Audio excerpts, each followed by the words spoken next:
BPL এবং federation cup নিয়ে ব্যস্ত সময় পার করছে ঘরোয়া ফুটবল। অথচ বাংলাদেশের কোনো ক্লাবেই খেলার সুযোগ হয়নি অধিনায়ক জামাল ভুঁইয়ার। কারণ ঢাকা আবাহনীর সঙ্গে চুক্তির পর অর্থ নিয়ে দর কষাকষিতে দলবদলের সময় ফেডারেশনে তার নাম জমা দেয়নি ক্লাবটি। পরে ব্রাদার্স ইউনিয়নে তিনি যোগ দিলেও নির্ধারিত সময় পেরিয়ে যাওয়ায় গোপীবাগের ক্লাবটির পক্ষে নিবন্ধন করা সম্ভব হয়নি।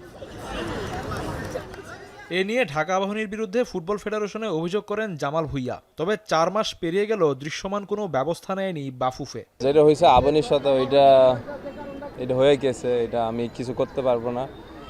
এটা আমার ডিসিশন না, ওরা ডিসিশন নিছে। অভিযোগ যে করলেন, সমাধান কি পেয়েছেন? না, এখনো পাইনি।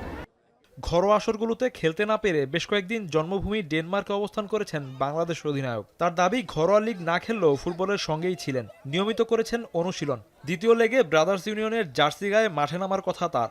এটা আমি কনফার্ম করবেন নেক্সট উইদিন 10 days। ডেনমার্কে ছিলাম এতদিন, ওইখানে আমি একটা লোকাল ক্লাবের সাথে ছিলাম, তো ওইখানে প্র্যাকটিস করছি, ওইখানে খেলছি। এদিকে এএফসি এশিয়ান কাপ বাছাইয়ের ম্যাচে বাংলাদেশের জার্সিতে খেলার কথা রয়েছে হামজা চৌধুরীর। ইংলিশ লিগে খেলা ফুটবলারের অন্তর্ভুক্তিতে আনন্দিত বাংলাদেশ অধিনায়ক।